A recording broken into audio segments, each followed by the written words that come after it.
Bom dia, a paz do Senhor Jesus de Nazaré para todos. Mais uma vez estou aqui gravando um áudio para que nós possamos estar cientes das coisas que estão acontecendo e das coisas que haverão de acontecer, das coisas por vir. Eu estarei postando um vídeo, ministrando uma palavra rápida, no máximo estourando de 15 a 30 minutos diariamente. E a cada dia estarei falando sobre um tema. Às segunda-feira estarei falando sobre o amor de Deus, o amor ao próximo.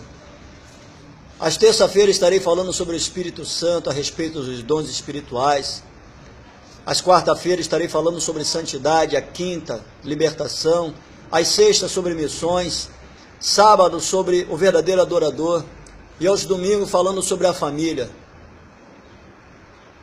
E hoje, sendo segunda-feira, estarei falando sobre o amor. O amor de Deus e o amor ao próximo. Uma coisa de muita preocupação. Mas por que de muita preocupação, pastor? Porque nos dias de hoje se fala de tudo dentro da igreja. Se fala de prosperidade, se fala de cura, se fala de vitória, mas não se fala de amor. E para que eu e você venhamos a morar no céu, existe a necessidade de amarmos. Não sou eu que estou falando não, hein? O texto base dessa mensagem de hoje é 1 Coríntios, capítulo 13, versículo 1, que fala assim: ainda que eu falasse a língua dos homens e a dos anjos não tivesse caridade, seria como metal que soa ou como sino que tine. E no versículo 13 deste mesmo capítulo, deste mesmo livro, diz assim: agora, pois, permanecem a fé, a esperança e a caridade. Estas três, mas a maior destas é a caridade.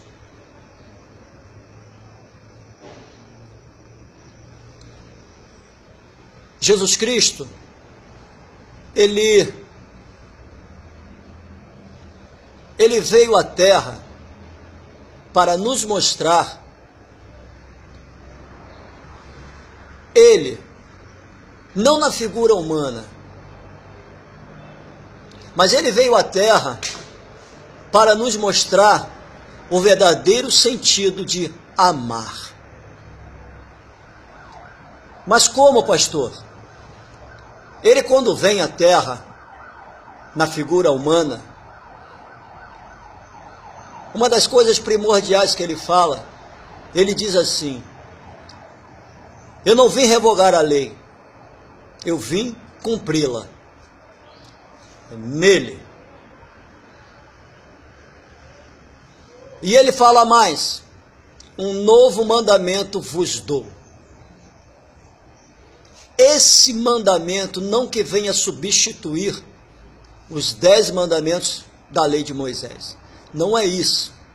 Apesar que alguma coisa realmente foi abolida, que foi o caso de, olho por olho e dente por dente. Mas ele quando ele fala a respeito disso, ele quer colocar um mandamento que, lamentavelmente, o homem, eu não gosto muito, eu estava ministrando ontem numa igreja, e eu falei algo e vou falar aqui. 2 palavras que eu não gosto de pronunciar, são 2 palavras que eu me perdoem, eu tenho até vergonha de pronunciá-las. É a palavra crente, porque a Bíblia relata no livro de Tiago que crente até o diabo é. E olhem, ele teme a Deus muito mais do que eu e você. E a palavra evangélico, meu Deus, essa palavra, ela inundou a igreja de uma tal forma que muita gente não quer ser servo de Deus por causa dos evangélicos. Se você perguntar para qualquer pessoa hoje, você é da igreja? E a pessoa simplesmente fala, eu sou evangélico. Isso virou moda agora.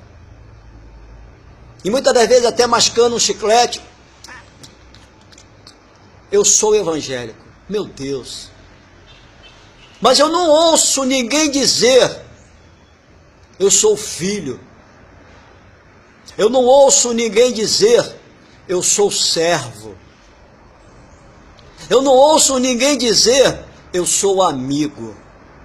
Porque essa é as 3 palavras que o Senhor Jesus Cristo, no livro de João, ele me coloca. O Senhor Jesus Cristo não me chama de crente. O Senhor Jesus Cristo não me chama de evangélico. Ele me chama de filho.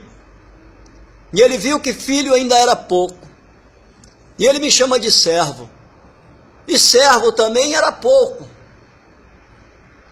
Ele me chama de amigo. Amigo. Será que eu e você podemos dizer que nós somos amigos de Deus? Será que nós podemos abrir a nossa boca e dizer, eu sou um servo de Deus? Será que nós podemos abrir a nossa boca e dizer que nós somos filhos de Deus?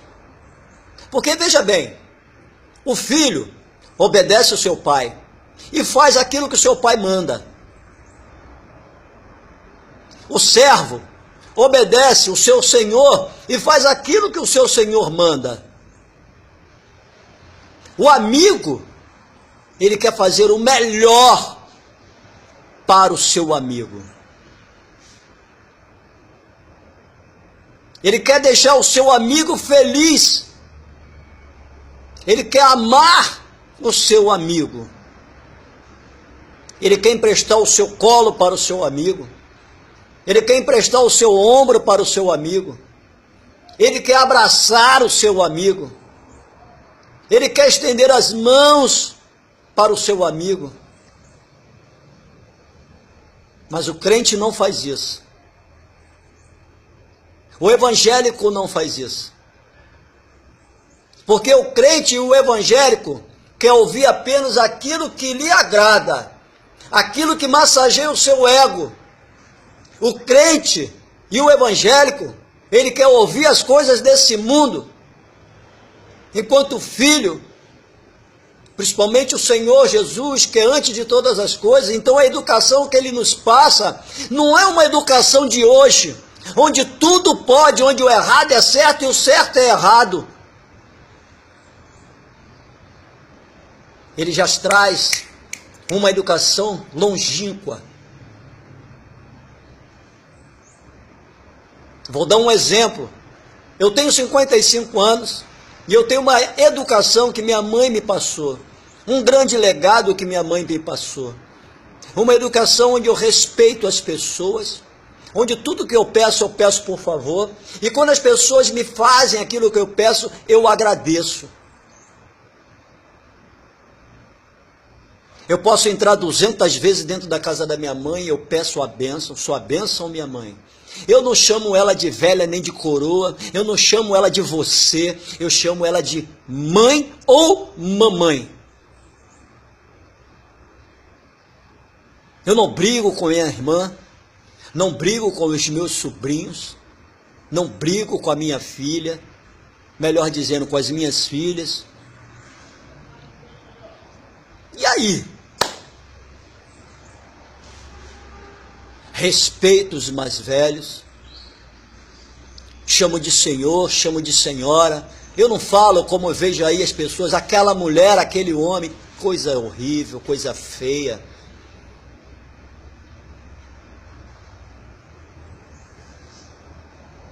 Então, se o Senhor Jesus Cristo me chama de filho e eu o enxergo como pai, eu vou seguir na educação que ele começou lá atrás e perdura até os dias de hoje e haverá de perdurar sempre.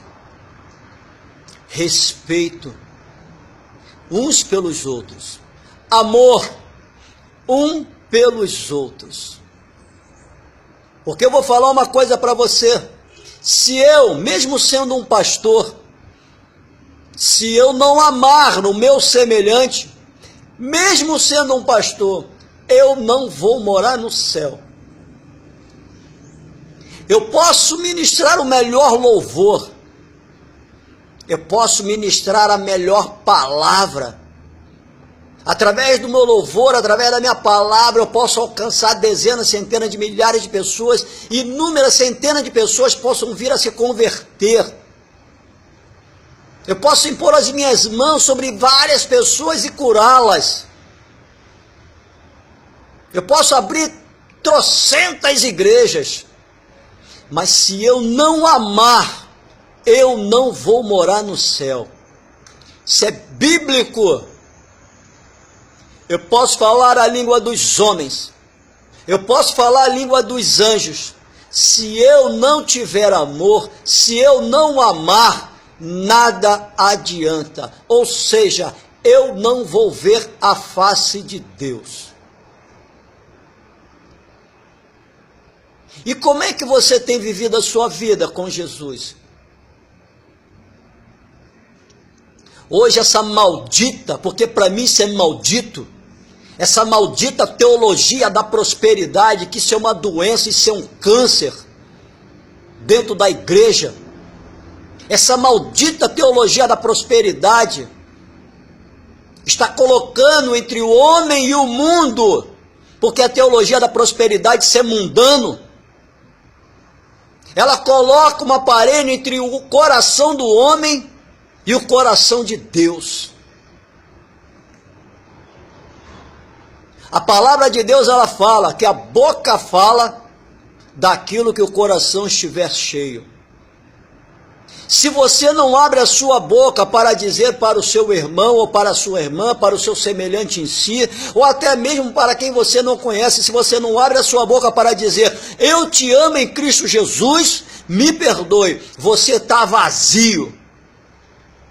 Você não tem o Espírito Santo de Deus. Porque o Senhor Jesus Cristo, quando ele sobe para sentar à direita de Deus Pai, ele fala algo muito interessante. Ele nos deixa um alerta. Ele fala, eis que vos deixo o Consolador, que vos fará lembrar de todas as coisas que tenho dito e que tenho feito. E maravilhas maiores do que a minha, através do meu Espírito, todos vós assim haverão de fazer. Jesus Cristo amou a mim, ele amou a você. Ele se deu na cruz do Calvário para que eu e você tivéssemos vida eterna nele. Eu não estou dizendo para você morrer na cruz por mim ou por qualquer outra pessoa que seja, mas antes dele morrer na cruz, ele praticou o amor.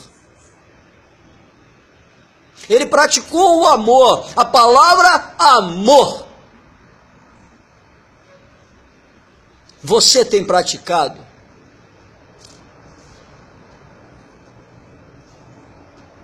Ainda queremos morar no céu? Sem amar, ninguém vai morar no céu. Se nós não amarmos, ninguém verá a face de Deus. Nos dias de hoje, dentro das igrejas, independente que denominação seja,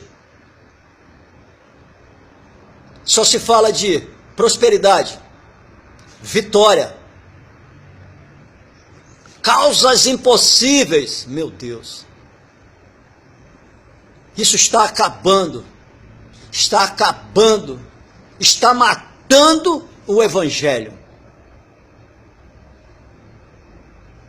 O Evangelho é amar. Amar. Porque o próprio Deus diz que ele amou o mundo de tal maneira que deu seu Filho Jesus Cristo, para que todos que neles viessem a crer não perecesse, mas viesse a ter a vida eterna. E quando Jesus Cristo, ele diz que ele nos deixaria o Consolador como ele nos deixou, para que nós dessemos continuidade no legado que ele nos deixou, o que eu e você temos feito com esse Espírito Santo? Amordaçamos ele? Arrancamos o coração de dentro do peito do próprio Espírito Santo? Tiramos toda a sua sensibilidade de amar? Ou tiramos de nosso coração, não queremos que ele adentre? Preferimos que ele ande ao nosso lado do que dentro de nós? Porque, volto a dizer, a boca fala daquilo que o coração estiver cheio. Se o meu e o teu coração estiver cheio, não vamos olhar para as coisas desse mundo, mas vamos nos preocupar em amar. Porque quando eu me preocupo contigo, Deus abençoa a minha causa. Deus advoga a minha causa.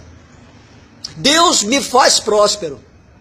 Não há necessidade de eu buscar uma prosperidade aqui e acolá, meter a mão na minha carteira, comprar a minha fé. Não, me mostra na Bíblia, onde qualquer homem de Gênesis, Apocalipse compraram prosperidades ou compraram a sua fé. Me mostra. Eu não vejo isso.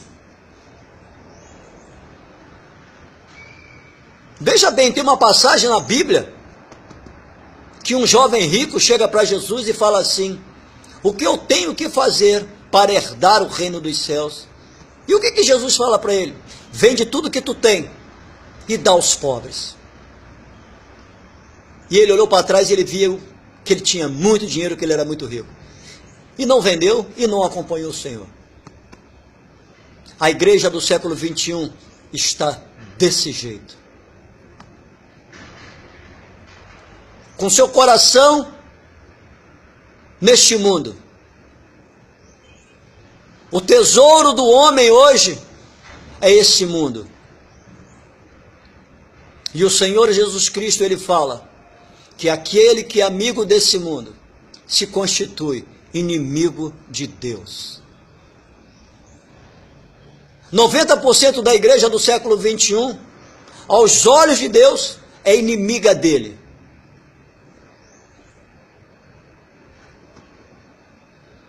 Será que Deus...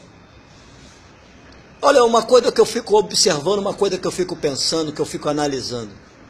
Eu sou um homem que eu observo muitas coisas, analiso muito aquilo que eu ouço. Jesus Cristo, por ser o Filho de Deus, ele poderia ter nascido num grande palácio, né? Um palácio suntuoso, feito, né, com o melhor mármore, feito com tudo de melhor, com o melhor ouro, com a melhor prata. Meu Deus, olha onde Deus faz com que seu filho nasça, numa manjedoura. Veja bem, e assim que Jesus Cristo nasce, quando Maria toma Jesus Cristo nos seus braços, aonde Jesus Cristo é repousado? Sabe aonde Jesus Cristo é repousado? Num elemento chamado feno. E sabe o que é feno? É alimento para cavalo. Ele estava no meio campestre, rodeado, olha só, além de seu pai e de sua mãe, ele estava rodeado de animais campestres. Ele não estava rodeado de homens, com exceção de sua mãe, Maria, e seu pai, José. Mas ele estava rodeado de animais campestres. Nasceu no campo. E em toda a trajetória de Jesus Cristo, com exceção do momento em que ele atravessa o mar, lógico, né, ele não é atravessar nadando, apesar que ele poderia atravessar caminhando, como ele fez. mas ele atravessa num barco, daqui para lá, de lá para cá, e coisa desse gênero.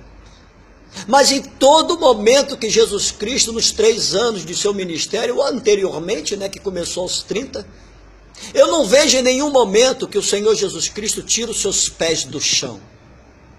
Só tem um momento em que Jesus deixa de andar com seus pés no chão para andar no lombo do filhote de uma jumenta. É no momento que ele entra dentro de Jerusalém. Ele poderia entrar ali, né, com toda a pompa. Ah, eu sou Jesus de Nazaré, eu sou filho de Deus, tal. Ele poderia entrar ali montado num belo cavalo branco, né? Um cavalo árabe, que hoje é a raça de cavalo mais cara do mundo, avaliado mais ou menos algo em torno de 1 milhão, 1,5 milhão, 2 milhões de dólares. Né? Ou então dentro daqueles caixotezinhos, né? Carregado por escravos negros. Mas não. Ele entra dentro de Jerusalém montado no filhote de uma jumenta. E hoje? Como é que estão os homens hoje que se dizem ministros? Meu Deus. Misericórdia. Que se dizem apóstolos, que se dizem reverendos, que se dizem palestrantes, que se dizem conferencistas internacionais. Misericórdia. Reverendo é um homem que quer ser reverenciado.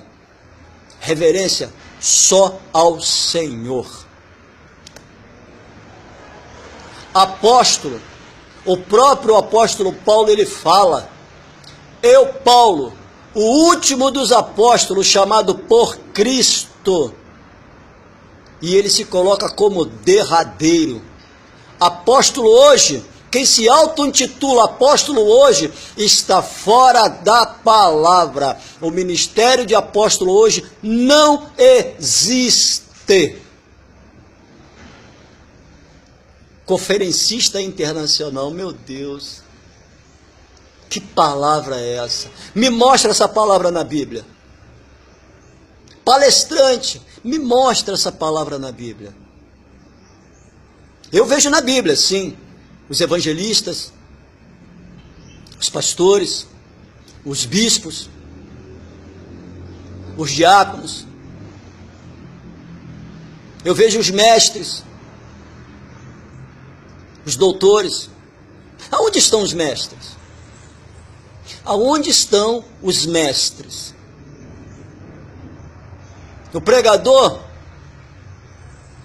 ele prega aquilo que ele acha que a Bíblia, na concepção dele, seja.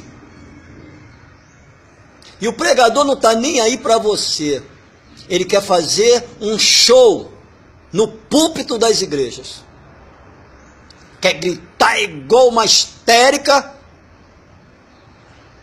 quer pular igual uma pipoca e quer rodar igual baiana. Mas uma palavra de amor não dá.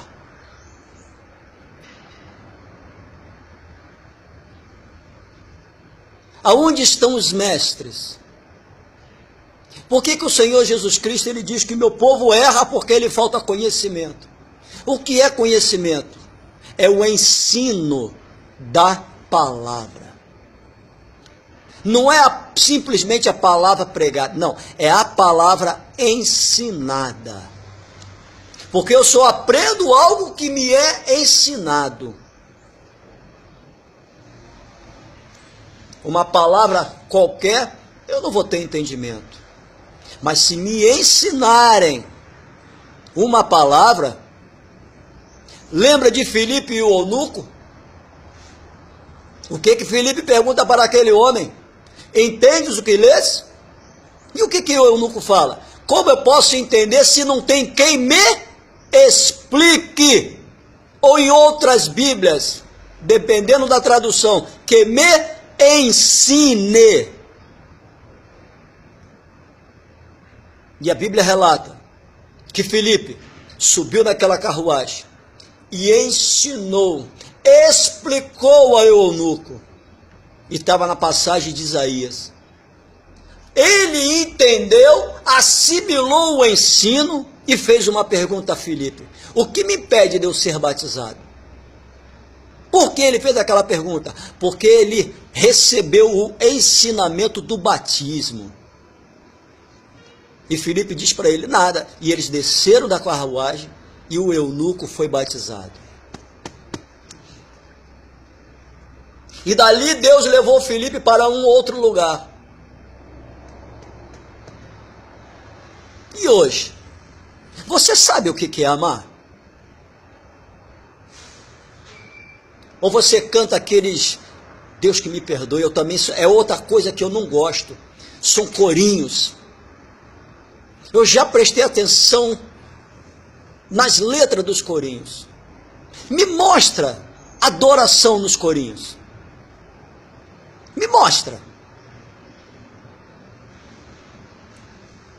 Quando a Bíblia diz que Deus ele busca adoradores que o adorem em espírito e em verdade. 99,9% da letra dos corinhos é tudo letra de guerra. Me mostra adoração. Qual é o momento em que um homem, quando está cantando o corinho, ele adora a Deus? Me mostra. É só letra de guerra. E onde há guerra, não existe amor.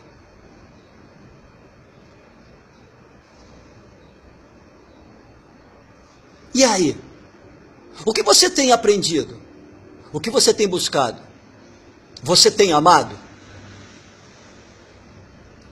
Você, quando dobra o seu joelho, você pede a Deus: Senhor, põe amor no meu coração para o meu próximo. Mas o homem pede tantas coisas a Deus. Senhor, eu quero uma casa, Senhor, eu quero um carro, eu quero um marido, eu quero uma esposa, eu quero isso, eu quero aquilo. Tá.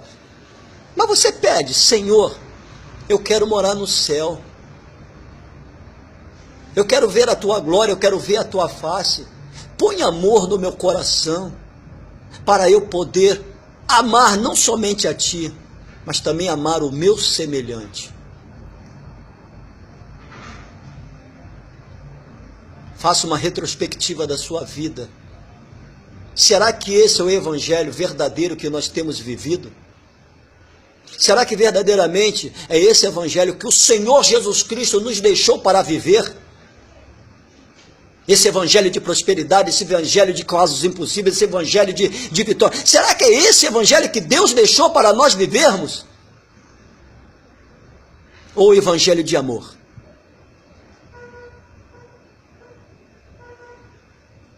Eu posso falar a língua dos anjos. Eu posso falar a língua dos homens. Se eu não tiver amor, nada adianta. Jesus está voltando. E aonde está o seu tesouro? A Bíblia mesmo fala: aonde estiver o meu tesouro, ali estará o meu coração. Aonde está o seu tesouro? Aonde está o seu coração? Jesus Cristo abençoe as vossas vidas. E amanhã estarei postando mais uma mensagem com o tema Espírito Santo, sobre os dons espirituais. Jesus abençoe as vossas vidas. Um bom dia para vocês.